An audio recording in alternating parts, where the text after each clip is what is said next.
Des groupes tunisiens de défense des droits de l'homme s'élèvent contre les politiques migratoires européennes. Ils estiment qu'elles ont intensifié plutôt qu'atténué les souffrances des migrants transitant par le pays.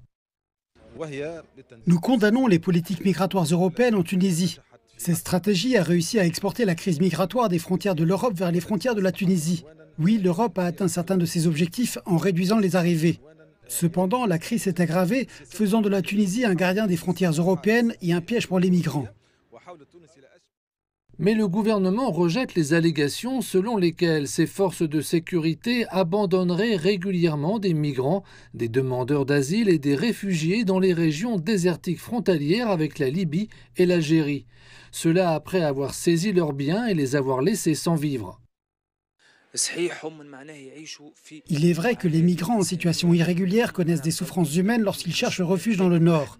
Mais nous refusons de devenir une voie de transit ou un refuge pour les migrants. La Tunisie les traite avec dignité et dans le respect des lois relatives aux droits de l'homme. Nous avons demandé au gouvernement de poursuivre les retours volontaires des migrants. Ce programme, coordonné avec l'Organisation mondiale pour les migrations, fournit une aide pour les documents de voyage ainsi qu'un soutien à la réintégration une fois que les migrants sont de retour dans leur pays d'origine.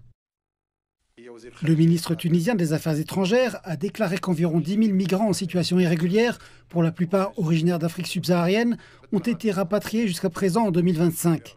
Cela a été réalisé avec leur consentement. Cependant, la migration irrégulière continue de poser un défi pour l'économie, la société et la sécurité nationale. En effet, les autorités estiment à environ 100 000 le nombre de migrants dépourvus de titre de séjour sur le sol tunisien. Mais des groupes tunisiens de défense des droits de l'homme affirment que l'accent mis par l'Europe sur le confinement a transformé ce pays d'Afrique du Nord en zone tampon, exposant les migrants à des violations de leurs droits sans s'attaquer aux causes profondes, poussant les gens à fuir.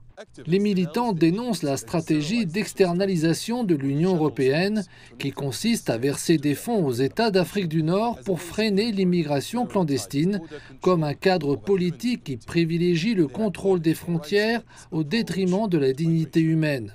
Ils réclament une approche de la migration fondée sur les droits.